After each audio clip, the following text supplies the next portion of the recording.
Good morning বন্ধুরা, Sanvika Sunita lifestyle চ্যানেলে তোমাদের সবাইকে স্বাগত আর অনেক অনেক ভালোবাসা। আশা করি তোমরা সবাই খুব ভালো আছো আর তোমাদের ভালোবাসা ও আশীর্বাদে আমিও আমার পরিবারের সবাই খুব ভালো আছি। আজকেও তোমাদের কাছে নিয়ে এসেছি নতুন একটা ব্লগ। আশা করি তোমাদের সবার খুব ভালো লাগবে, তাই প্লিজ স্কিপ না করে পুরো ভিডিওটা শেষ পর্যন্ত দেখার অনুরোধ রইল। আমি এখন সকালে বাসি ঘরটা ঝাড় দিয়ে নিচ্ছি। আর আমার সোনা মাও দেখো আজকে সকাল সকাল উঠে পড়েছে। ও আজকে খুব তাড়াতাড়ি ঘুম থেকে উঠেছে।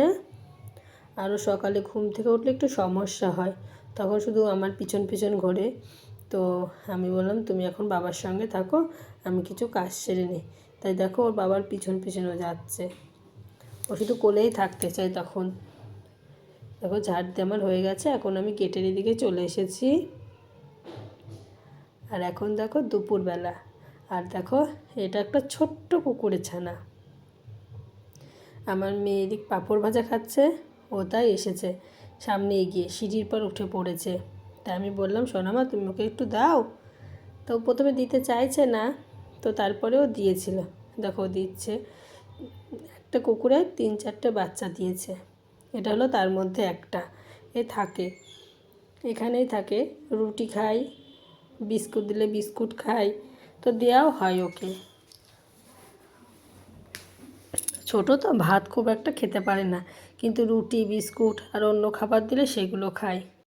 তোমাদেরকে আগের ভিডিওতে হয়তো যতগুলো বাচ্চা ছিল সবগুলো দেখিয়েছিলাম। এখনও এখানে একাই আছে, আরও সব চারিদিকে আছে। ছোট তো, তাই ঘরে উঠে আসতে চায়। তারপরে দেখো আমার সোনামা রুটি নিয়ে এসেছে ওকে দেওয়ার জন্য। দেখো রুটি দিয়ে দিচ্ছে। আগে আমাদের বাড়িতে একটা বড় কুকুর থাকতো জানো তো, ওর নাম লালি। ও রুটি খেতে খুব পছন্দ করতো। ওর প্রতিদিন সকালে রুটি দিতে হবে। ও ভাত খুব একটা পছন্দ করতো না, রুটি না থাকলে বিস্কুট দিতে হয়, ও বিস্কুট খেতে পছন্দ করে। কিন্তু সে আর এখন নেই। আর এখন দেখো তার পরিবর্তে এসেছে ছোট্ট একটা কুকুর ছানা। আর দেখো আমাদের ঠাকুর রাধাকৃষ্ণ আছে, এটা গণেশ ঠাকুর, এটা লক্ষ্মী গণেশ। তো পুজো তো দেওয়া হয়ে গেছিলো, মা দিয়েছিল। তো আমি ভাবলাম যে পুজোর থালাগুলো এগুলো সরিয়ে রাখি, পুজো অনেকক্ষণ দেওয়া হয়েছে তো, তাই সেইগুলোই আমি সরাচ্ছিলাম। তো আমাদের ঘরে এটা এই গণেশটা দেখলে এটা পিতলের গণেশ। তো গণেশ যেহেতু এখন সিংহাসনে প্রতিষ্ঠিত করা আছে, প্রতি বছরই গণেশ পুজো করা হয়। তো তাই আমি সব গ্লাস থালা এগুলো এখানে পরিষ্কার করে দিচ্ছি। জায়গাটা এখন ভালো করে একটু মুছে নিচ্ছি। ঠাকুরের থালা ছিল যেহেতু এখানে।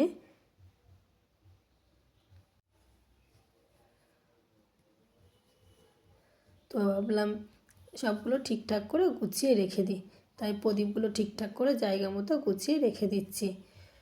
আর আজকে বিকেলে যাব বাজারে মেয়ের জন্য জামা কাপড় কিনতে। তো তোমাদের সাথে আর কোনো ভিডিও শেয়ার করা হয়নি। আর এখন চলে এসেছি আমি বাজারে, হাটে। এখানে অনেক শাড়ি পাওয়া মানে অনেক জামা কাপড় পাওয়া যায়। আর হাটে আসার উদ্দেশ্যই হলো মেয়ের জন্য শাড়ি কিনবো। সামনেই যেহেতু সরস্বতী পুজো, তো ভাবলাম মেয়ের জন্য একটা হলুদ রঙের শাড়ি কিনে নিয়ে আসি, সরস্বতী পুজোর দিন পরতে পারবে। তো সেগুলোই আমরা দেখছিলাম। আর এদিকে দেখো কত সুন্দর সুন্দর শাড়ি, কত রকমের শাড়ি, বেশ ভালোই লাগছে বলো। হাটে আসলে প্রচুর জিনিস পাওয়া যায়, দোকানে তো আর এত জিনিস পাওয়া যায় না। আর হাট অনেকগুলো দোকান বসে অনেকটা জায়গা জুড়ে, তো প্রচুর জিনিস পাওয়া যায়। এদিকে দেখো নাইটি রয়েছে আর কত সুন্দর সুন্দর শাড়ি। তো মেয়ের জন্য এই শাড়িটাই দেখছিলাম, যে হলুদ রঙের শাড়ি তো লাগবে। তো মেয়েকে আগেরবারও পরিয়েছিলাম একটা শাড়ি, তো ভাবলাম এবারও একটা নিয়ে নিই। তো দেখো আমরা সবাই মিলে হাটে চলে এসেছি। আমরা সবাই এসেছি হাটে, আর শাড়িটাও আমরা এই শাড়িটাই পছন্দ করে নিয়েছি। ওইদিকে দেখো আরও শাড়ি আছে, বাচ্চাদের পাঞ্জাবি আছে আর কি ছেলেদের। আর এদিকে দেখো কত রকমের শাড়ি। তো তারপরে এই শাড়িটা আবার দেখলাম, তো এটা খুব পছন্দ হয়েছে, তো ভাবলাম এটা নিই। তা বরকে বললাম যে এই শাড়িটা কিনে দাও, তো বর রাজি হয়ে গেল। দেখো শাড়িটা কত সুন্দর লাগছে না, কালো রঙের পর খুব সুন্দর ফুটেছে শাড়িটা। তো তখন ও শাড়িটা কিনে দিল। এরপর দেখো কত রকমের জিনিস, যেহেতু বলেছে হাটে হাটে অনেক রকমের জিনিস পাওয়া যায়, অনেক জিনিস পাওয়া যায়। তো সবটা তো তোমাদের সামনে তুলে ধরতে পারছি না, যতটুকু পারছি ততটুকুই তুলে ধরছি। এরপর আমরা চলে এসেছিলাম সবজি বাজারে। এখানে একদিকে সবজি বাজার আছে, একদিকে মাছের বাজার, আর একদিকে আছে জামা কাপড়। প্রথমে ঢুকতেই আগে জামা কাপড়, তারপর দেখো সবজি, আর পরে যাব মাছের দিকে। তো আগে সবজিগুলো কিছু কিনে নিই। তো মটরশুঁটি তো বর দেখে কিনে নিয়েছে, আরও অনেক কিছু সবজি কিনতে হবে। আর তারপর দেখো আমরা সবাই যাচ্ছি একসঙ্গেই। দেখো পেঁয়াজকালি নিয়ে নিলাম, আর পেঁয়াজকালিটা তো মেয়ের খুবই পছন্দের, সেটা তো তোমরা জানোই। আর এদিকে দেখো শাক আলু, তো শাক আলুও আমরা নিয়েছিলাম। তারপরে চলে গেছিলাম এই যে পেঁয়াজের এখানে। আর দেখো আমার বর পেঁয়াজ বেছে নিচ্ছে। দেখো কত লোকজন, আর কতটা জায়গা জুড়ে হাট বসেছে। আর দোকানও দেখেছো, অনেক দোকান আছে এখানে, কারণ যেহেতু হাট ওর জন্য অনেকটা এরিয়া নিয়েই বসতে হয়। আর এদিকে দেখো ছোলা, ডাল, আর কত রকমের পাঁপড়, কত সুন্দর কালারিং পাঁপড়, তো আমাদের এখান থেকে নিয়ে যায়। তারপরে আমি চলে এসেছিলাম মাছ বাজারে। এই দেখো কত রকমের মাছ। তো আমি ছোটোগুলো দেখে ভাবছি কী মাছ, তা ওনারা বললো এগুলো রিটে মাছ। তো আজকে আর রিটে মাছ নেব না, অন্য কোনো মাছ নেব। আমার বর প্রায় দিনই এখান থেকে রাত্রেবেলা মাছ নিয়ে যায়। আর ওনারা দেখো মাথা কেটে কেটে রাখছে, দেখতেও ভালো লাগে বলো, এত মাছ দেখে মনও ভরে যায়।